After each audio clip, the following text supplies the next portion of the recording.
আপনার স্ত্রীর পেটে বাচ্চা, স্ত্রীর পেটে বাচ্চা। ডাক্তারকে দেখিয়েছেন বারুইপুরের একজন ডাক্তার বলেছে তোর বইয়ের পেটের বাচ্চা হবে নর্মালে। আপনি জিজ্ঞাসা করলেন স্যার নর্মালে বাচ্চা হলে কত টাকা খরচা? ডাক্তার বলল 20,000 টাকা। 20,000 টাকা, জাস্ট ধরে নিন 20,000 টাকা। তা আপনি করলেন কি, ব্যাংকে আছে আপনার 50,000 টাকা। আপনার নামাজের কোনো দরকার হয়নি, রোজারও কোনো দরকার হয়নি। আপনার ধারণাটা কি? ডাক্তার তো বলেই দিয়েছে আমার বইয়ের পেটের বাচ্চা নর্মালে 20,000 টাকা খরচা, ব্যাংকে আছে 50,000 টাকা, 30,000 টাকা থাকবে, 10,000 টাকায় সেলিব্রেট করব বাচ্চার জন্যে, 20,000 টাকা ব্যাংকে থাকবে। নামাজ পড়ার দরকার নেই, আল্লাহর টাকার দরকার নেই। আল্লাহ বলছে ঠিক আছে তোর ডাকতে হবে না। দেখে নে কী হয়। হঠাৎ 10 মাস 10 দিন হয়ে এসছে, বইয়ের পেটের বাচ্চা প্রসব বেদনা ছটফট করছে। আপনি ডাক্তারকে ফোন করলেন, স্যার আমি অমুক পেশেন্টের স্বামী বলছি, বলো। স্যার আমার বইয়ের পেটের পেন উঠেছে, আমি কি করব? ডাক্তার আপনাকে বলো অমুক নার্সিংহোমে নিয়ে চলে এসো। ডাক্তারের এখানে নিয়ে চলে গেলেন। যাওয়ার পর রাত গভীর যত হচ্ছে কিছুই খবর হচ্ছে না। কিছুক্ষণ পরে ডাক্তার বেরিয়ে বলছে, জানিস তোকে বলেছিলাম নর্মালে বাচ্চা হবে, এখন যা পজিশান, মাথাটা উপরের দিকে আছে আর ঠ্যাংটা বেঁকে আছে, এই মুহূর্তে একটা অপারেশান করতে হবে আর সিজারও করতে হবে। ও তখন বলছে স্যার টোটাল মোট কত টাকা খরচা? তো ডাক্তার বলে ধরে নে 1 লাখ টাকা। ওর ব্যাংকে আছে কত আর বাকি কত? এবার আল্লাহ ডাকছে, রব্বানা জালামনা আনফুসানা, হুজুর দোয়া করো। কেন দোয়া করবে কেন? একদিন তো একবারও ডাকিসনি। তো যাই হোক, কান্নাকাটা করছে। কান্নাকাটা করার পর ভোরের বেলা, শুনে নিন, ভোরের বেলা যখন ডাক্তার করেছে কি, ও কিন্তু নার্সিংহোমে বসে আছে বেঞ্চিতে, নার্সিংহোমের বেঞ্চিতে বসে আছে। ভোরের বেলা ডাক্তার করেছে কি, ওটি থেকে বেরিয়ে বলছে তোর কপাল খুব ভালো জানিস। কেন স্যার? তোর বইয়ের পেটের বাচ্চা নর্মালে হয়েছে আর একটা বেটা ছেলে হয়েছে। ও তখন কি বলছে শুনবেন, স্যার আপনি ছিলেন বলে আমার বউ বাচ্চা বেঁচে গেছে, নইলে মরে যেত। এই যে বুঝতে পারলেন না?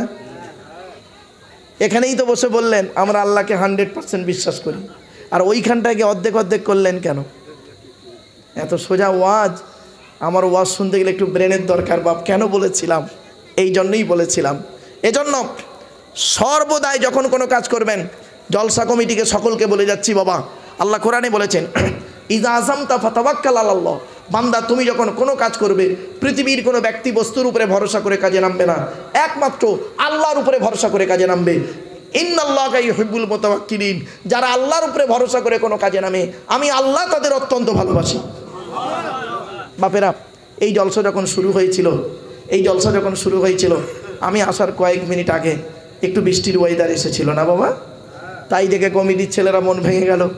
আমার আল্লাহ বলে টেনশন নিস নি, তোদের ভরসা নিয়তটা যদি আমাকে খুশি করার জন্য হয়, আল্লাহকে খুশি করার জন্য হয়, ঠিক আমি বর্ষার পানিটা আস্তে আস্তে ওই মুহূর্তে কিছুক্ষণের জন্য একটু সরিয়ে দিলাম, জলসাটা হয়ে যাক, তারপর আবার ঝাড়বো। অসুবিধা হচ্ছে আপনাদের? সবে 1 ফোঁটা পড়েছে, মাইকলা প্লাস্টিক নিয়ে চাপা দিচ্ছে, ওর টেনশন স্বাভাবিক। চলুন, এজন্য আমি বলছি বাপেরা আল্লাহর প্রতি ভরসা রাখুন। এজন্য আপনাদেরকে আমি অনুরোধ করে বলে যাচ্ছি বাপেরা, মা বোনেরা শুনে নিন, আল্লাহর নবী সর্বদাই কোনো কাজ করতে গেলে আল্লাহর নাম নিয়ে করতেন।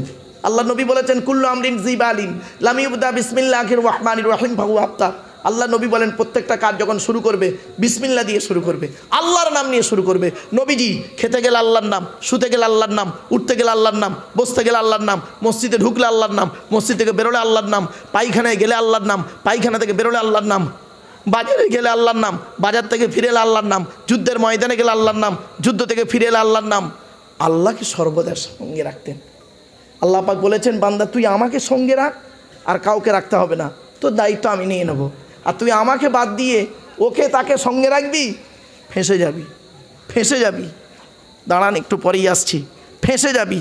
অতএব আমি আল্লাহ আমাকে সঙ্গে রাখ, আমি আল্লাহ তোর যদি উপকার করি পৃথিবীর কারোর ক্ষমতা নেই তোর ক্ষতি করে। ঠিক না ঠিক? কোরআনে আল্লাহ বলেছেন সূরা ফাতিরের 2 নম্বর আয়াতে, মা ইয়াফতাহিল্লাহু লিন-নাসি মির রাহমাতিন ফালা মুমসিকা লাহা ওয়া মা ইউমসিক ফালা মুরসিলা লাহু মিন বাদিহি ওয়া হুয়াল আজিজুল হাকীম। আল্লাহ পাক বলছেন, আমার রহমতের দরজা যদি কারোর জন্য খুলে দিই, পৃথিবীর কোনো ব্যক্তির ক্ষমতা নেই ওই দরজা বন্ধ করে। আর আমার রহমতের দরজা যদি কারোর জন্য বন্ধ করে দিই, পৃথিবীর কোনো ব্যক্তির ক্ষমতা নেই দরজা খুলে দেয়। সুতরাং আমি আল্লাহ তো তকদিরে যেটা রেখেছি ওটাই হবে, ওর কমও নয় বেশিও নয়। চলুন, এতক্ষণ আমি আল্লাহ সম্পর্কে আপনাদেরকে সংক্ষিপ্ত ধারণা দিলাম। এবার আসছি, আল্লাহ পাক বলছেন, ওয়ালাউ আন্না মাহফিল আরদি বিন শাজারাতিন আকলামু ওয়াল বাহরু ইয়ামুদ্দুহু মিন বাদিহি সাবআতু আবহুরিম মা নাফিদাত কালিমাতুল্লাহ। সূরা লোকমানের আল্লাহ পাক বললেন, পৃথিবীর সমস্ত বৃক্ষগুলোকে যদি তোরা কলম বানাস, সমুদ্রের পানি নিয়ে কালি তৈরি কর, আর কালি আর কলম নিয়ে যদি আমার প্রশংসা লিখতে শুরু করিস, লিখেও শেষ করতে পারবি না। জোরে বলি। কোরআনে আছে, ওয়াইন তাউদ্দু নিমাতাল্লাহি লা তুহসুহা, আমার নিয়ামতগুলো তোরা গণনা করতে শুরু কর, গুনেও শেষ করতে পারবি না। জোরে বলুন সুবহানাল্লাহ। চলুন, এতক্ষণ আমি আপনাদেরকে আল্লাহ সম্পর্কে একটু সংক্ষিপ্ত ধারণা দিয়েছি। আপনারা আল্লাহর উপরে ভরসা রাখুন। মা বোনদের বলে যাচ্ছি, বাবাজি যুবক ভাইদের বলে যাচ্ছি, আল্লাহর উপরে ভরসা রাখুন। এরপরে যে আলোচনাটায় আসছি, এই আলোচনাটা খুবই ইম্পর্টেন্ট আলোচনা। চলুন, আল্লাহর পরেই স্থান হলো নবীদের। কাদের কাদের কাদের? নবীদের। নবীদের পরিচয় হলো তিনটে। কটা? আচ্ছা, আল্লাহর পরিচয় কটা বলেছিলাম? চারটে। নবীদের পরিচয় কটা বললাম? তিনটে। কি কি? 1 নাম্বার, যিনি নবী হবেন তার চরিত্র উত্তম হতে হবে। 2 নাম্বার, যিনি নবী হবেন তার উপর আল্লাহর তরফ থেকে ওহী নাযিল হতে হবে। 3 নাম্বার, যিনি নবী হবেন তার দ্বারাই অলৌকিক ঘটনা ঘটতে হবে, 1টা হোক বা 50টা হোক। পৃথিবীতে যত নবী এসেছেন প্রত্যেক নবীর মাধ্যমে আল্লাহ পাক 1 থেকে 50টার ভিতরে মুজিজা বা অলৌকিক ঘটনা দেখিয়েছেন। আমার নবী বিশ্বনবী কুল কায়নাতের রাসূল রাহমাতুল্লিল আলামিন মুহাম্মদ সাল্লাল্লাহু আলাইহি সাল্লামের মাধ্যমে আল্লাহ পাক পৃথিবীতে 1000-এরও বেশি অলৌকিক ঘটনা দেখিয়েছেন। জোরে বলুন। সর্বশ্রেষ্ঠ হলো কোরআনুম মাজিদ নাযিল করা। তাই আপনাদেরকে অনুরোধ করে বলে যাচ্ছি, কোরআনটাকে পড়ার চেষ্টা করুন। মসজিদের ইমাম সাহেব যোগ্য মানুষ, তার কাছে বসে কোরআন পড়াটা শিখে নিন। বাবা, এই জলসা আগামী বছর যদি দিতে চান, আগামী বছর জলসার আগে প্রতিদিন আধ ঘন্টা করে যদি ইমাম সাহেবের কাছে পড়েন, আধা ঘন্টা 30 মিনিট করে পড়ুন, পড়লেন 2 মাসের মধ্যে কোরআন পড়া শিখে নেবেন। আমার বাপেরা, অনুরোধ করে আপনাদের বলে গেলাম বাপ, চলুন এগিয়ে যাচ্ছি। তো আমাদের নবীর পরিচয়টা কি? আমরা যে নবীর উম্মত, তার নাম মুহাম্মদ সাল্লাল্লাহু আলাইহি সাল্লাম, তাই তো নাকি? আচ্ছা, তিনি কোন বংশে জন্মগ্রহণ করেছেন একটু দয়া করে বলবেন? কুরাইশ বংশে। কার নাম কুরাইশ? শুনে নিন, আজকের একটু বলে যাচ্ছি, মাথায় রাখুন। আর আপনাদেরকে সুবহানাল্লাহ বলতে বলবো যখন, একটু দয়া করে উচ্চ আওয়াজে জোরে আন্তরিকতা নিয়ে সুবহানাল্লাহ বলতে হবে। পারবেন ইনশাল্লাহ? চলুন। আচ্ছা, আপনারা বললেন কোন বংশে জন্মগ্রহণ করেছেন? কুরাইশ। কার নাম কুরাইশ? শুনে নিন। মুহাম্মদ সাল্লাল্লাহু আলাইহি ওয়াসাল্লামের পরিচয়টা জানুন। আল্লাহর পরিচয়টা সংক্ষিপ্তভাবে দিয়েছি, এবার নবীর পরিচয়টা সংক্ষিপ্তভাবে একটু জেনে নিন, লাভ হবে, লস হবে না। নবী শব্দের অর্থ হলো সাংবাদিক, আর নাবা শব্দের অর্থ হলো সংবাদ। ইংরাজিতে বলে নিউজ। নিউজ শব্দটা 4টে অক্ষর দিয়ে তৈরি, NEWS। এন থেকে নর্থ উত্তর, ই থেকে ইস্ট পূর্ব, ডব্লিউ থেকে ওয়েস্ট পশ্চিম, এস থেকে সাউথ দক্ষিণ, পূর্ব পশ্চিম উত্তর দক্ষিণ। চারিদিকের খবর যিনি সঠিক এবং সত্য বলেন, তিনিই হলেন পারফেক্ট সাংবাদিক। এখনকার সাংবাদিকগুলো বের হয়েছে দেখবেন, এরা দেখে একরকম, বলে একরকম, লেখে আর এক রকম, ফাটাফাটি মারামারি লেগে যায়। এরা হলো মানুষের তৈরি সাংবাদিক, আর নবীরা হলেন আল্লাহর তৈরি সাংবাদিক। আল্লাহ পাক নবীদেরকে যা যা বলেছেন সেইগুলোই বলেছেন, যেগুলো নিষেধ করেছেন সেইগুলো থেকে দূরে শেখেছেন। এই জন্য আল্লাহর তৈরি সাংবাদিক, মানুষের তৈরি সাংবাদিক, বিটুইন ফার ডিফারেন্স, অনেক পার্থক্য। চলো, নবীদের পরিচয় 3টি বলে দিয়েছি। এবার আসছি নবীর পরিচয়টা কি। আমরা যে নবীর উম্মত, তার নাম মুহাম্মদ সাল্লাল্লাহু আলাইহি সাল্লাম। তিনি কোন বংশে জন্মগ্রহণ করেছেন? কুরাইশ বংশে। তার পরিচয়টা বলে দিচ্ছি, তবে সুবহানাল্লাহটা একটু জোরে বলতে হবে। পারবেন? চলুন। কোন বংশ বললেন? মুহাম্মাদের বাপের নাম আব্দুল্লাহ, আব্দুল্লাহর বাপের নাম আব্দুল মুত্তালিব, আব্দুল মুত্তালিবের বাপের নাম আব্দে মান্নাফ, আব্দে মান্নাফের বাপের নাম হাশেম, হাশেমের বাপের নাম কুসাই, কুসাইয়ের বাপের নাম কিলাব, কিলাবের বাপের নাম মুর্রা, মুরার বাপের নাম লুবাই, লুবাইয়ের বাপের নাম কাব, কাবের বাপের নাম গালিব, গালিবের বাপের নাম ফিগির, ফিগির থেকে কুরাইশ বংশ এসেছে। নবীর বাপের নাম আব্দুল্লাহ, মায়ের নাম আমিনা, দাদার নাম আব্দুল মোত্তালেব, দাদির নামটা কি? নেতিলা বিনতে খব্বাব ব্রাকেটে ফতেমা, কেউ বলেছেন সামিরা। নবীর নানার নাম হলো আব্দুল ওয়াহাব জুহরি। নবীর নানির নামটা কি? বারিরা বা বাররা। নবীর দুধমার নাম হলো হালিমা। নবীর দুধ বাপের নাম হলো হারেস। নবীর দুধ ভাইয়ের নাম আব্দুল্লাহ। নবীর বাপের নাম আব্দুল্লাহ, নবীর দুধ ভাইয়ের নাম আব্দুল্লাহ, দুটো যেন এক করে ফেলবেন না। নবীর জন্ম 570 খ্রিস্টাব্দে। ইংরেজি কি মাস ছিল? 29শে আগস্ট। আরবি মাস ছিল রবিউল আউয়াল মাস, 12 তারিখ, মতান্তরে 9 তারিখ, সোমবার শবে সাদেকের সময়। আরবের মক্কা নগরে কুরাইশ বংশে নবীর জন্ম। নবীর বাপেরা হলো 10 ভাই, নবীর মায়েরা হলো 19 বোন। নবীর 9টা চাচা। কটা? নবীর 9টা চাচা, 18টা খালা, 6টা ফুপু, 7টা ছেলে মেয়ে। আপনি তো কিছুই জানেন না। চলেন একটু এগিয়ে যাই।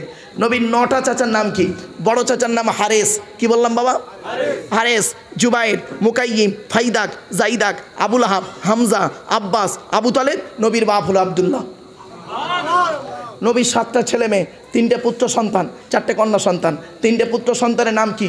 বড় ছেলেটার নাম হলো কাসেম, তাহের বা তৈয়েব। ছোট ছেলেটার নাম হলো ইব্রাহিম। 3টে পুত্র সন্তান। সব থেকে বেশি দিন বেঁচে ছিল একটা সন্তান, 17 মাস 14 দিন। কত বললাম? 17 মাস 14 দিন বেঁচে ছিল, সব থেকে বেশি, হাইস্ট। কি অসুবিধা হচ্ছে? চলো এরপরে আসছি 4টে কন্যা সন্তান। বড় মেয়েটার নাম জয়নাব, রুকাইয়া, উম্মে কুলসুম। ছোট মেয়েটার নাম হলো ফাতেমা, যার সঙ্গে নবীজি আলীর বিবাহ দিয়েছিলেন। এখানে একটি প্রশ্ন, তার উত্তর ভালো করে শুনে নিন। মুহাম্মদ সাল্লাল্লাহু আলাইহি সাল্লাম তিনি তার ছোট কন্যা ফাতেমাকে হযরত আলী রাদিয়াল্লাহু তাআলা আনহুকে জামাই করতে গেলেন কেন? আরবে কি ছেলে খুব অভাব ছিল বুঝি? না। আর আলী খুব কোটিপতি ছিলেন বুঝি? তাও নয়। শুনে নিন, হযরত আলী রাদিয়াল্লাহু তাআলা আনহুর মধ্যে আল্লাহ পাক অনেক গুণ দান করেছিলেন, অনেক গুণ দান করেছিলেন। তার মধ্যে দুটো কথা বলি আপনাদেরকে, এখান থেকে শিক্ষা নিয়ে নিন, এখান থেকে শিক্ষা নিয়ে নিন। কোন ছেলেকে জামাই করবেন?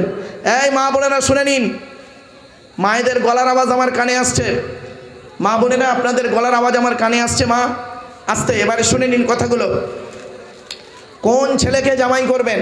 যাই তাই ছেলেকে জামাই করবেন না, ফেঁসে যাবেন।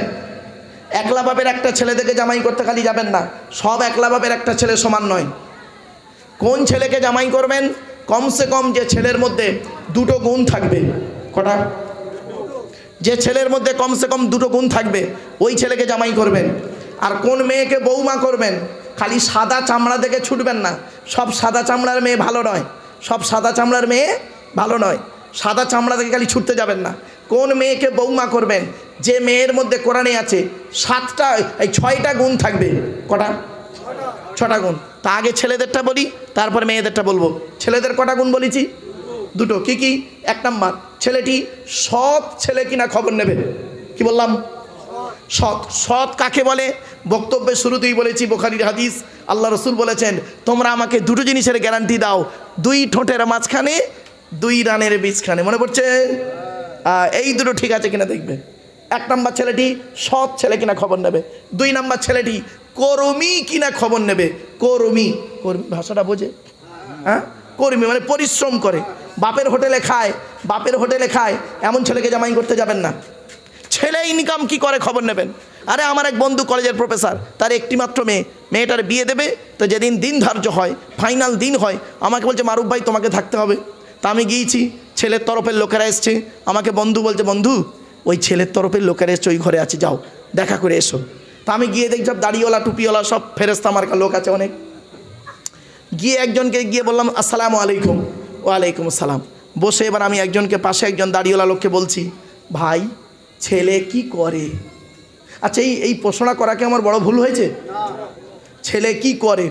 কি বললো জানেন? উত্তর দিল কি দাড়িওয়ালা লোকটা? ছেলের খালু হাফেজ। কি বললো?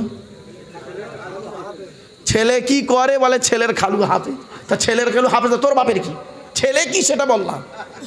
বাড়ি থেকে ভাববেন, বাবা ছেলে কি করে খবর নেবেন, বাড়ি থেকে ভাববেন। আমার মা বোনদের বলি, মা কবরে শুতে হবে, কবর কাউকে ছাড়বে না। মনে রাখবেন, এ জীবনের কোনো দাম নেই, এ দেহের কোনো দাম নেই। এই দেহ যদি কবরে টাটকা থাকে তবেই দাম। আর যদি মাটি খেয়েই নিল তা দেহের কি দাম রইল? বাড়ি থেকে ভাববেন। চলো এবার আসছি আল্লাহ বলছেন মাটির নির্যাস থেকে তোদের তৈরি করেছি, বাপ আর মায়ের মিলনের মাধ্যমে ওই পানিটাকে আমি তোর মায়ের পেটের ডাইসে সুন্দর করে রেখে দিয়েছি। আর কি করেছি? সুম্মা খলাকনাল নুতফাতা আলাকাতান ফাখলাকনাল আলাকাতা মুদগাতান ফাখলাকনাল মুদগাতা ইযআমান ফাকাসাউনাল ইযআমা লাহমা সুম্মা আনশানাহু খলকান আখর ফাতাবারাকাল্লাহু আহসানুল খালিকিন। ও বাবা, ওইটা একটু তুলে দাও বাবা। হ্যাঁ হ্যাঁ বাবা, বাবা একটু রাস্তা দিয়ে দাও, বেচারা যাতে অসুবিধা যেন না হয়।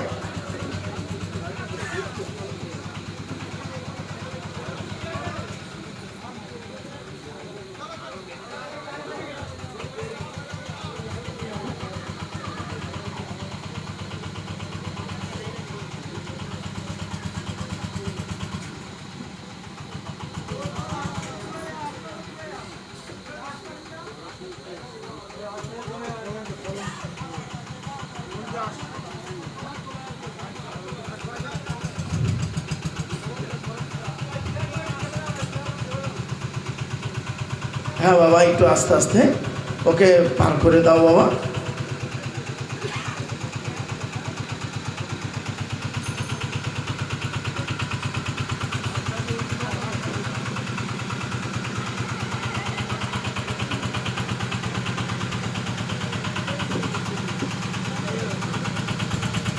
দুরূদ শরীফ। আল্লাহুম্মা সাল্লি আলা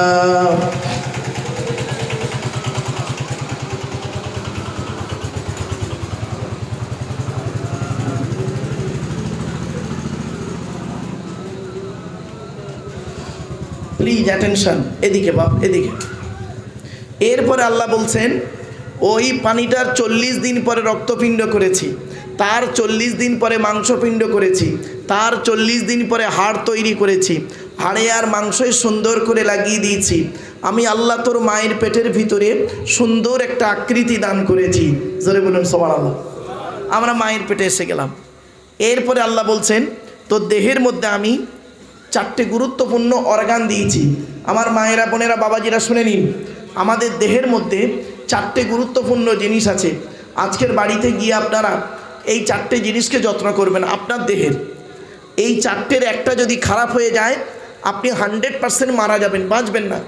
4টে একসঙ্গে যদি খারাপ হয়ে যায় তো মরে যাবেন সঙ্গে সঙ্গে, আর একটা যদি খারাপ হয় আস্তে আস্তে যাবেন। কি কি 4টে জিনিস শুনে নিন। 1 নাম্বার ব্রেন। ব্রেনটাকে ঠিক রাখুন, অযথা চিন্তা টেনশন করে স্ট্রোক করবেন না। আল্লাহ বলছে তুই দুনিয়ার টেনশন করে কেন স্ট্রোক করছিস? তোকে আমি দুনিয়ার টেনশন করতে বলেছি? আমি তো তোকে বলছি তুই কিয়ামতের টেনশন কর। আমার কোরআনকে নিয়ে চিন্তা কর, আমার কোরআনকে নিয়ে গবেষণা কর, আমার কোরআনের চিন্তা কর। কীরকম চিন্তা? আল্লাহ কীভাবে আকাশটাকে তৈরি করলো, কি করে গ্যালাক্সি, নেহারিকা, চন্দ্র, সূর্য, নক্ষত্র কিভাবে হলো, এইভাবে নিয়ে চিন্তা কর। পাহাড় নিয়ে চিন্তা কর, সমুদ্র নিয়ে চিন্তা কর, কি করে সমুদ্রের ধারে দাঁড়াবি, সমুদ্রের ধারে দাঁড়াবো। এই দীঘায় বেড়াতে যান আপনারা, দীঘা, আমি ওদিকে জলসা করতে যাই গো বাপ। তো দীঘায় বেড়াতে গিয়ে ওল্ড দীঘাতে সন্ধ্যাবেলায় বসেন অনেকে, তো ওইখানে গিয়ে আপনি কি করেন? শুধু ওই মানে কি ফোসকমি করেন, পাপ কাজের দিকে না গিয়ে ওই ধারে বসে আপনি ভাববেন, গালে হাত দিয়ে চিন্তা করবেন, আল্লাহ পৃথিবীর কোন শক্তি আছে সমুদ্রের ওই পারে পানিটাকে ঠেলে তুলে দিচ্ছে এই দিকে, আবার চলে যাচ্ছে। আজ পর্যন্ত বৈজ্ঞানিকরা গবেষণা করে পারেনি এই জোয়ার ভাটা আর ঢেউগুলো আসছে কিভাবে। কোরআন বলছে একবার লক্ষ্য করো। আল্লাহ বলছে সমুদ্র নিয়ে চিন্তা করো। আল্লাহ বলছে তুই পাখিগুলো নিয়ে চিন্তা কর, গাছগুলো নিয়ে চিন্তা কর। এই চিন্তা কর, যত চিন্তা করবি, গবেষণা করবি, তত তোর মেধা শক্তি আমি আল্লাহ বাড়িয়ে দেবো। জেনে বলুন। আর যত দুনিয়ার চিন্তা করবি, লোকের বাঁশ দিবি কী করে, লোকের গোঁজা মারবি কী করে, ধর্মের গোঁজা মারবি, লোকের গোঁজা মারবি, ক্ষতি করার ধান্দা করে বুদ্ধি আঁটবি, ততই তোর ব্রেন নষ্ট হবে, স্ট্রোক হবে, টেনশন হবে, সব কিছু হবে। তুই আখেরাতের চিন্তা কর, আমি আল্লাহ আমার সৃষ্টি নিয়ে গবেষণা কর, আমি তোর মেধা শক্তি বাড়িয়ে দেবো। তো 1 নম্বর আল্লাহ বলছেন তোর ব্রেনটাকে যত্ন কর। আজকের ব্রেনটাকে যত্ন করবেন বাড়িতে গিয়ে। মা বোনেদের বলে যাচ্ছি, মায়েরা, বোনেরা, যে খাবারগুলো খেলে বাচ্চাদের ব্রেনের উপকার হবে সেই খাবারগুলো খাওয়াবেন। যে খাবার খেলে বাচ্চাদের মেধা শক্তি বাড়বে সেই খাবারগুলো বাচ্চাদের খাওয়াবেন, চেষ্টা করুন। 2 নাম্বার আল্লাহ বলছেন হার্ট। হার্ট। কি বললাম বাবা? হার্ট। এই হার্টটাকে ঠিক রাখুন। হার্ট ব্লক হয়ে গেলে শেষ। 3 নাম্বার আল্লাহ বলছেন লিভার। কি বললাম বাবা? লিভার। আল্লাহ জানেন এই পৃথিবীতে যত খাবার আমি তৈরি করেছি, এই পৃথিবীর হালাল খাবারগুলো খেতে গিয়ে এই আদমের সন্তানদের ফ্যাটি লিভার হবে, লিভারে চর্বি জমে যাবে। আল্লাহ ভালোই জানেন।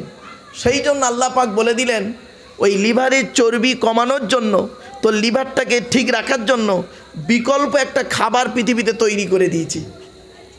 লিভারের বিকল্প খাবার তৈরি করে দিয়েছি, যেটা তো শরীরের খুব উপকার হবে, লিভারটা ঠিক রাখবে। আচ্ছা ওই খাবারটার নাম বলতে পারেন কেউ বাবা? বলতে পারবেন? শুনে নিন, পেঁপে। কি বললাম? পেঁপে। বাড়ি থেকে ভাববেন। 4 নাম্বার আল্লাহ বলছেন তো দেহের মধ্যে 4 নাম্বার গুরুত্বপূর্ণ জিনিসটার নাম হলো কিডনি। কিডনিটাকে ঠিক রাখবি। নবীজি বলেছেন বেশি বেশি করে পানি পান করবে। আর নবীজির কথাই নিয়ে সারা বিশ্ব গবেষণা করে বলল, মেডিকেল সায়েন্স বলছে সারা দিনে একজন প্রাপ্ত নারী পুরুষের জন্য সারা দিনে 4 থেকে 6 লিটার পানি পান করতে হবে। আমার মা বোনদের বলি, মায়েরা বোনেরা, আপনাদের কিডনির প্রবলেমটা একটু বেশি। অনেক সময় পেশাব চেপে রাখলে কিডনিতে পাথর জমে, অনেক সময় ইনফেকশন হয়। এজন্য মা বোন বাবাজি যুবক ভাইদের বলছি, কিডনিটাকে ঠিক রাখার জন্য বেশি বেশি করে পানি পান করুন। বিজ্ঞান বলছে 4 লিটার পানি পান করো সারা দিনে। আপনি ক গ্লাস পানি পান করেন? সারা দিনে 3 গ্লাস। তাও 3 গ্লাস হয় কি তা জানি না। সকালে 1 গ্লাস, দুপুরে 1 গ্লাস, রাতে 1 গ্লাস। আর বাকি সারাদিন কি খায় জানেন? শুনে নিন, রাগ করবেন না। তেরেঙ্গা, খৈনি, গুটকা, শান্তি, অশান্তি, বিমল, সিগনেচার আর চা খাচ্ছে। তা তোমার কিডনি খারাপ হবে না? হবে কার? তুমি পর্যাপ্ত পরিমাণ পানি পান করো, কিডনি ঠিক থাকবে। আল্লাহ বলছেন 4টে জিনিস তো দেহের মধ্যে গুরুত্বপূর্ণ, liver, brain, heart, liver, kidney. এরপরে আল্লাহ বলছেন তো দেহের মধ্যে আমি 9টা ছিদ্র দিয়েছি। কটা? যতদিন বাঁচবেন এগুলো মনে রাখবেন। এসব হাই স্কুল কলেজের লেকচার গো বাপ। 9টা ছিদ্র আছে আমাদের দেহের মধ্যে।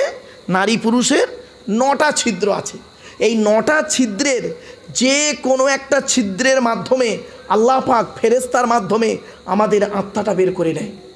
9টা ছিদ্র কি কি শুনে নিন। 2 চোখ, 2 নাক, 2 কান, 1টা গাল, 7টা সামনে পেছনে। বাড়িতে গিয়ে দেখবেন অনেক মানুষ মরে গেছে লোকটা, গিয়ে দেখবেন লোকটা পেশাব ফিরে ফেলেছে। ঠিক না বেঠিক? কত মানুষ মরে গেছে দেখবেন কি নারী পুরুষ পায়খানা ফিরে ফেলেছে। বুঝে নিন আত্মাটা কোথা থেকে বেরিয়েছে। বাড়ি থেকে ভাববেন। কত মানুষ মারা গেছে দেখবেন লোকটা চেয়ে আছে, চোখ বড় বড় করে চেয়ে আছে। বুঝে নেন। কত মানুষ মারা গেছে দেখবেন লোকটা মরে গেছে, গালটা হাঁ করে আছে।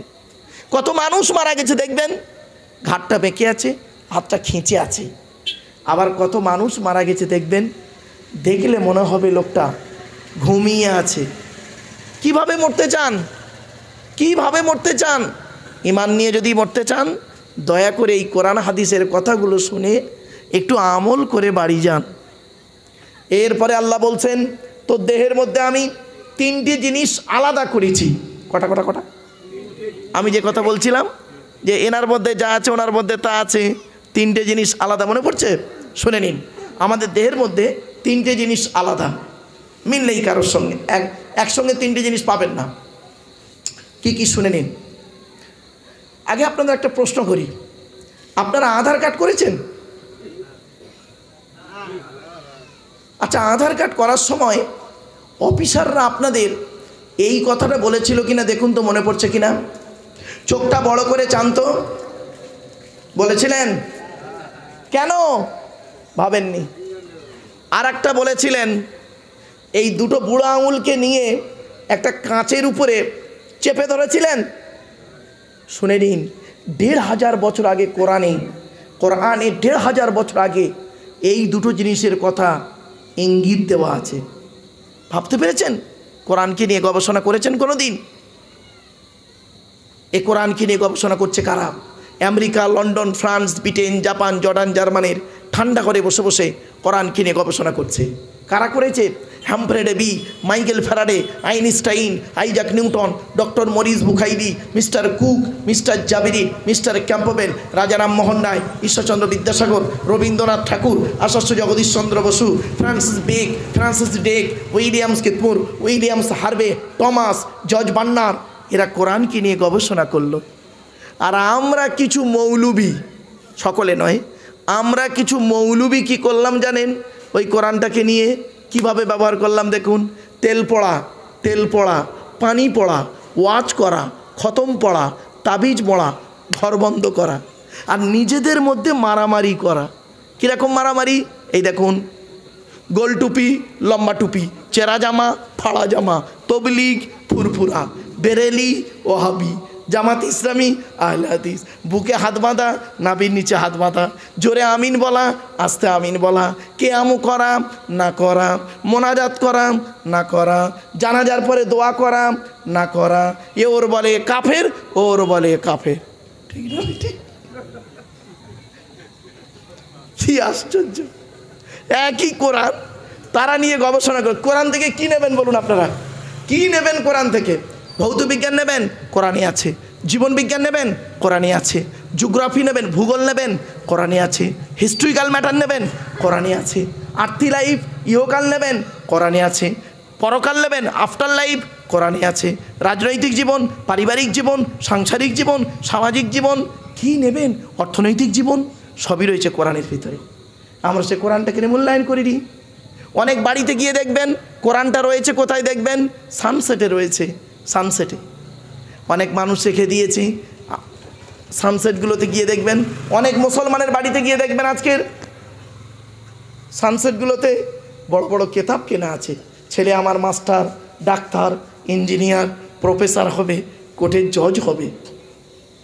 আর অনেক মুসলমানের বাড়িতে গিয়ে দেখবেন সানসেটগুলোতে বিশাল বড় বড় তরকারির হাঁড়ি আছে, মাল বগরাইতে বেরোবে।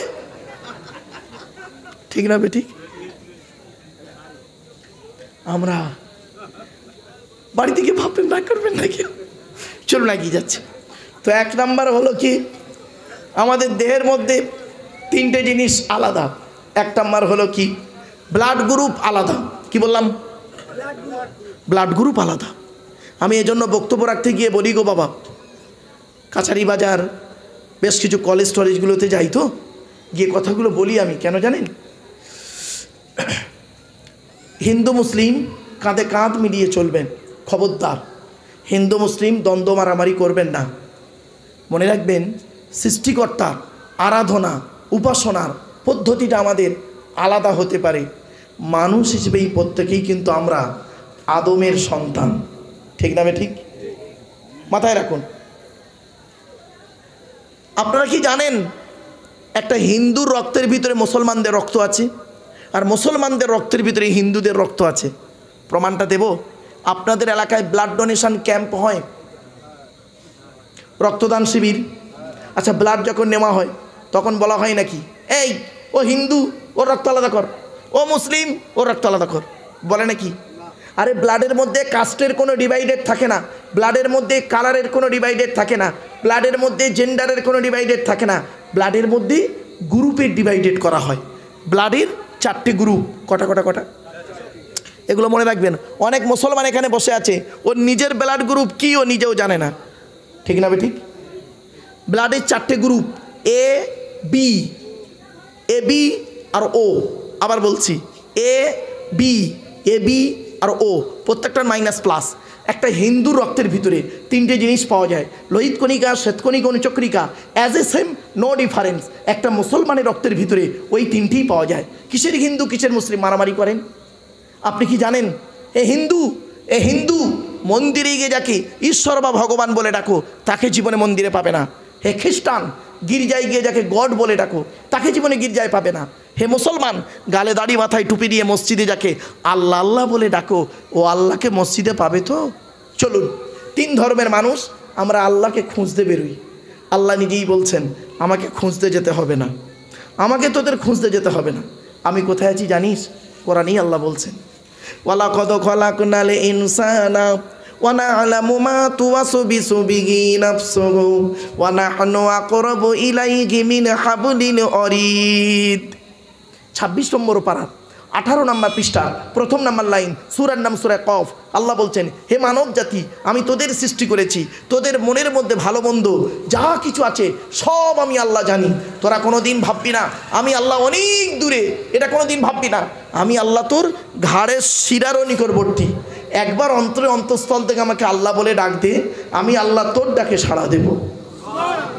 কোথায় আছেন আপনি? আদম নবী যদি একটা গন্ধম ফল খাওয়ার কারণে কয়েকশো বছর কেঁদে কেঁদে যদি আল্লাহকে পেল, আপনি কেন পাবেন না? নূহ নবী 950 বছর আল্লাহকে ডেকেছে, তার ডাকে আল্লাহ সাড়া দিয়েছে। আইয়ুব নবী 18 বছর রোগে থেকে আল্লাহকে ডেকেছে, আল্লাহ তার ডাকে সাড়া দিয়েছে। ইউনুস নবী মাছের পেটের ভিতর থেকে আল্লাহকে ডাক দিয়েছে, কি বলে? লা ইলাহা ইল্লা আনতা সুবহানাকা ইন্নী কুনতু মিনাজ জালিমিন বলেনি? আল্লাহ কি বলেছিলেন? ফাস্তাজাবনা লাহু ওয়া নাজাইনাহু মিনাল গাম্মি ওয়া কাযালিকা নুনজিল মুমিনিন। ইউনুস নবী মাছের পেটের ভিতর থেকে ডাক দিল এই বলে, লা ইলাহা ইল্লা আনতা সুবহানাকা ইন্নী কুনতু মিনাজ জালিমিন। ওগো আল্লাহ, তুমি ছাড়া কোনো মাবুদ নেই, তুমিই হলে পবিত্র, আর আমি বড্ড অত্যাচারীর মধ্যে ছিলাম, ভুলের মধ্যে ছিলাম। আল্লাহ তুমি আমাকে মাফ করো, এই মাছের পেটের ভিতর থেকে আমাকে উদ্ধার করো। আল্লাহ কি জবাব দিয়েছিল জানেন? ফাস্তাজাবনা লাহু, আমি তার ডাকে সাড়া দিয়েছি। ওয়ানাজ্জাইনাহু মিনাল গাম্মি, তার বিপদ থেকে উদ্ধার করে দিয়েছি। শুধু ইউনুস নবী একা নয়, ওয়া কাযালিকা নুনজিল মুমিনিন। ওরে আখেরি জামানার মানুষ, উম্মতে মুহাম্মাদি, তোরাও যখন কোনো দিন কোনো বিপদে পড়ে ওই ইউনুস নবীর মতো ডাক দিবি, আমি আল্লাহ তোদেরও নাজাত দিয়ে দেবো। কি ভাবলেন? আইয়ুব নবী যদি 18 বছর রোগ থেকে আল্লাহকে ডাকে সাড়া দেয়, আপনার ডাকে কে বলেছে আল্লাহ ডাকে সাড়া দেবে না? আপনি ডেকেছেন? ডাকার মতো ডাকুন। ইউসুফ নবী কুয়ার ভেতর থেকে ডাক দিল, আল্লাহ তার ডাকে সাড়া দিল। জেলের ভিতর থেকে ডাক দিল, আল্লাহ তার ডাকে সাড়া দিল। ইব্রাহিম নবী আগুন কুণ্ডের ভেতর থেকে ডাক দিল আল্লাহকে, আল্লাহ তার ডাকে সাড়া দিল। শুধু তাই নয়, জাকারিয়া নবী গাছের ফাঁকের ভেতর থেকে ডাক দিল, তার ডাকে আল্লাহ সাড়া দিল। মুসা নবী সামনে সমুদ্র, সামনে নদী, পানি, পেছনে শত্রু। ব্যাস মুসা নবী আল্লাহকে বলছে, আল্লাহ আমি কী করবো? পেছনে শত্রু ফেরাউনের দলবল, আর সামনে পানি, যাওয়ার রাস্তা নেই। আল্লাহ বললো, মুসা টেনশন কি আছে? তোমার হাতে একটা লাঠি আছে না, লাঠিটা ফেলে দাও। যেই ফেলে দিয়েছে 12টা রাস্তা হয়েছিল। কটা মনে রাখবেন, এটা 12 সংখ্যাটা মনে রাখবেন। 12টা রাস্তা হলো। মুসা নবীর দলবল চলে গেল, ফেরাউনের দলবল করছে কি, মাঝ রাস্তায় গেল, মুসা নবী ওপারে দলবল পার হয়ে গেছে। আল্লাহ বললেন, মুসা এবার লাঠিটা তুলে নাও। যেই তুলে নিল, পানি একত্রিত হয়ে গেল, ফেরাউন ডুবে মরে যাচ্ছে। মরে যাওয়ার সময় ফেরাউন কি বলেছিল শুনুন? ক্বালা আমানতু আন্নাহু লা ইলাহা ইল্লাল্লাযী আমানাত বিহি বানু ইসরাঈল ওয়া আনা মিনাল মুসলিমিন। আমি তাদের প্রতি ঈমান আনছি, বানি ইসরাঈলরা যার উপরে ঈমান এনেছিল আমরা তাদের উপরে ঈমান আনছি। আল্লাহ বললেন, আল আনা ওয়া কাদ আসাইতা ক্বাবলু ওয়া কুনতা মিনাল মুফসিদিন। এই তুই তো কিছুক্ষণ আগে ফেরাউন তুই মুসা নবীর বিরোধিতা করছিলিস, আল্লাহর বিরোধিতা করছিলিস, এখন পানি খাচ্ছিস ডুবে ডুবে, এখন বলছে আল্লাহকে ঈমান আনছি। যা যা, ফালিয়াউমা নুনাজ্জিকা বিবাদানিকা লিতাকুনা লিমান খালফাকা আয়া ওয়া ইন্না কাসীরাম মিনান নাস আন আয়াতিনা লাগাফিলুন। কোরআনের এই আয়াতের বাংলা মানেটা কি? আজকের আমি আল্লাহ তোর দেহটাকে ছেড়ে দিলাম, কিয়ামত পর্যন্ত তোর দেহতে পচন ধরবে না, আর তোকে দেখে সারা পৃথিবীর মানুষ সচেতন হবে যে আল্লাহর নবীর সঙ্গে বিরোধিতা করেছিল যারা, আল্লাহর দুশ্মনী যারা করেছিল, তাদের অবস্থা এইরকম হয়েছে। আজও পর্যন্ত 3,500 বছরের লাশ আজও পর্যন্ত মিশরের উলা মিউজিয়ামে, দ্বিতীয় রামসিস যাকে বলে ফেরাউন মানে ওর নাম ফেরাউন নয়, মিশরের বাদশাদের বলা হয় ফেরাউন। কি বললাম বাবা? হ্যাঁ, মিশরের বাদশাদের নামই হলো ফেরাও। এবার যে নাম বসে তার নামটা আলাদা। কিছু বুঝতে পারছেন না? বুঝতে পারলেন না? ভারতে যারা চেয়ারে বসে তাদের বলে মন্ত্রী, প্রধানমন্ত্রী। তা প্রধানমন্ত্রী ওর নামটা আলাদা। কিছু বুঝতে পারছেন না? বুঝতে পারেননি? চলুন। তো এইরকম মিশরে যারাই রাজত্ব করে, শাসন করে, তাদের বলা হয় ফেরাও, বাদশাদের বলা হয় ফেরাও। তো ওর অরিজিনাল নাম হলো দ্বিতীয় রামসিস। আজও মিশরের উলা মিউজিয়ামে আজও রয়েছে তার দেহ। ভাবতে পেরেছেন? ঈসা নবী একটা ঘরের ভেতর থেকে আল্লাহকে ডাক দিল 12 জন লোককে সঙ্গে নিয়ে। আল্লাহ তার ডাকে সাড়া দিল। মুহাম্মদ সাল্লাল্লাহু আলাইহি সাল্লাম আমার আপনার নবী কী করলো, আবু বকর সিদ্দিক রাদিয়াল্লাহু তাআলা আনহুকে নিয়ে গাড়ি জাবালে সুর, যে একটা গুহার ভিতরে, পাহাড়ের ভিতরে গুহার ভিতরে লুকিয়ে ছিল, সেখান থেকে ডাক দিল আল্লাহকে। আল্লাহ বললেন লা তাহজান, ভয় করো না নবী, ইন্নাল্লাহা মা'ানা, নিশ্চয়ই আল্লাহ তোমাদের সঙ্গে রয়েছে। আর আপনি ডাকলে সাড়া দেবে না কে বলেছে আপনার? হ্যাঁ, আপনি আল্লাহকে ডাকার মতো ডাকুন, অবশ্যই আল্লাহ আপনার ডাকে সাড়া দেবে। আপনাদের ধারণা হয় মৌলবীদের ডাকে আল্লাহ সাড়া দেয়, এটা ভুল কথা গো বাপ, ভুল কথা। সব মৌলবীর ডাকে আল্লাহ সাড়া দেয় না। আপনাদের ধারণা হলো ইমাম সাহেবদের ডাকে আল্লাহ সাড়া দেয়, এটা ধারণা ভুল। আপনি ডাকার মতো ডাকুন, আল্লাহ ঠিক সাড়া দেবে। ছোট্ট একটা উদাহরণ দিচ্ছি, বাড়িতে গিয়ে ভাববেন। আল্লাহ নবীর, আচ্ছা ভাবে না আখেরি দোয়া একটা হবে তো? ভাই বলুন না। আচ্ছা এই দোয়াটা কবুল হয় বুঝবো কি করে, বলতে পারবেন? শুনে নিন, দয়া করে একটু শুনে যান একটু। আল্লাহ নবীর কাছে একজন যুবক ছেলে এসছে। আল্লাহ নবীর কাছে একজন যুবক ছেলে এসে বলছে, ইয়া রাসূলুল্লাহ, আমরা যে দোয়া চাই, দোয়া কবুল হয় বুঝবো কি করে? নবীজি বললেন, শোনো, দোয়া কবুল হবার 5টা শর্ত আছে। কটা? আজকের এই 5টা শর্ত বলে দিচ্ছি। এই 5টা শর্ত যার যার মধ্যে পাবেন, চোখ বন্ধ করে বলবেন, ওই লোকটার দোয়া আল্লাহ কবুল করবে। সে দাড়িওয়ালা হতে পারে, দাড়ি চাঁচা হতে পারে, টুপিওয়ালা হতে পারে, টুপি ছাড়া হতে পারে, পাঞ্জাবিওয়ালা হতে পারে, শার্টওয়ালা হতে পারে। ওটা দেখবেন না, ওটা দেখবেন না। লরিওয়ালা হতে পারে, টোটোওয়ালা হতে পারে। 5টা জিনিস আল্লাহ নবী বললেন, যুবক, এই মা বোনেরা শুনে নিন, নবীজি বললেন, যুবক, দোয়া যখন চাইবে, 1 নাম্বার হলো হালাল খাবার খেয়ে দোয়া চাইবে। হারাম খাবার খেয়ে মোনাজাতে উনি কাকুতি মিনতি করে কাঁদছে, ও দোয়াই কবুল হবে না। আপনি কি ভাবছেন ইসলামটাকে এত সহজ বলে মনে করলেন? আগে হালাল খাবার খান। এই জন্য আমি বারে বারে একটা কথা বলে যাচ্ছিলাম আপনাদেরকে, হালাল খাবার ভক্ষণ করুন, হালাল খাবার ভক্ষণ করুন। নবীজি বললেন 1 নাম্বার, দোয়া যখন চাইবে তুমি হালাল খাবার খেয়ে দোয়া চাইবে, ওই দোয়া আল্লাহর দরবারে কবুল হয়ে যাবে। 2 নাম্বার, যুবক, দোয়া যখন চাইবে পৃথিবীর কোনো ব্যক্তি বস্তুর কাছে চাইবে না, একমাত্র আল্লাহর কাছে চাইবে। 2টো হলো। 3 নাম্বার, দোয়া যখন চাইবে সকলের জন্য দোয়া চাইবে, শুধু আমার বাপ আমার দাদা এরম বলো না, সকলের বাপ দাদার নামে দোয়া চাইবে। 4 নাম্বার, দোয়া যখন চাইবে, হাদিস, ইন্না দুআ মাওকুফুম বাইনা সামাই ওয়াল আরদি লা ইয়াসআদু মিনহু শাইউন হাত্তা তুসাল্লি আলা নবিকা। আল্লাহর নবী বলেন, তোমরা যে দোয়া চাও, ওই দোয়াটা আসমান আর জমিনের মধ্যবর্তী জায়গায় অবস্থান করে। ওই দোয়াটা উপরেও নিয়ে যেতে পারে না, নিচেও নামাতেও পারে না, যতক্ষণ পর্যন্ত তোমরা নবীর উপরে দরুদ পাঠ না করে দোয়া চাও। মনে রাখবেন, এজন্য দোয়া যখন চাইবেন নবীর উপরে দরুদ পড়ে দোয়া চাইবেন। 4 নাম্বার। 5 নাম্বারটা খুব ইম্পর্টেন্ট, খুব ইম্পর্টেন্ট। কি? নবীজি বললেন, যুবক, দোয়া যখন চাইবে বিনয়ীর সঙ্গে দোয়াটা চাইবে। কি বললাম বাবা? বিনয়ীর সঙ্গে দোয়াটা চাইবে।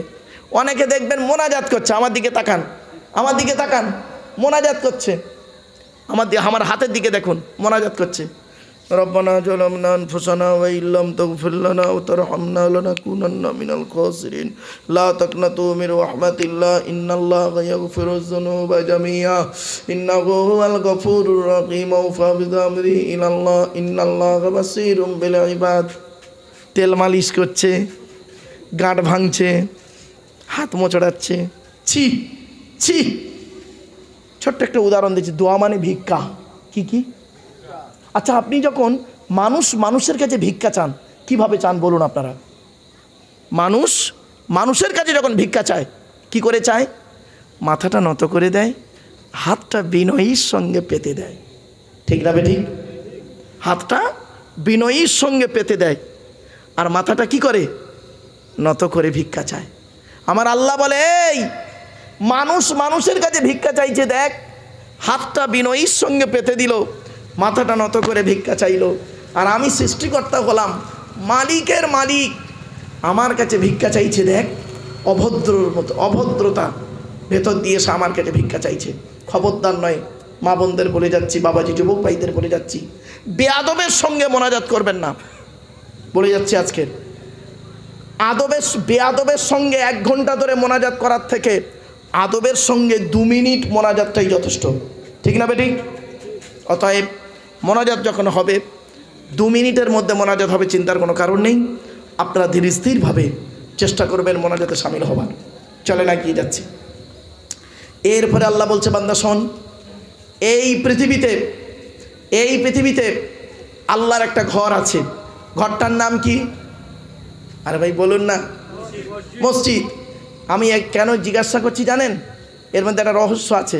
এই রহস্যটা বুঝতে পারলেই আপনাদের ব্রেনটা খুলে যাবে। দেখুন, আচ্ছা বাবা, আপনাদের এই গ্রামে মসজিদ আছে তো? হ্যাঁ, আর জুম্মা মসজিদ, তাই তো? আচ্ছা, জুম্মার দিনে কোনো মুসলিম যুবক ছেলে সাদা পায়জামা পাঞ্জাবি পরে, সাদা টুপি পরে জুম্মার দিনে ছেলেটি মসজিদে জুম্মার নামাজ পড়তে উঠেছে, প্রচুর পরিমাণ বাংলা মদ খেয়ে। কি মদ? বাংলা মদ খেয়ে ছেলেটা মসজিদে উঠেছে জুম্মার নামাজ পড়তে। আপনারা তাকে সর্বপ্রথম কি করবেন? বলুন বলুন বলুন। ঘাট ধাক্কা মেরে বের করে দেবে। ছেলেটি বের হতে না চাইলে মারধর দিয়ে বের করে দেবেন। বাহ, চলুন। ছেলেটার অপরাধ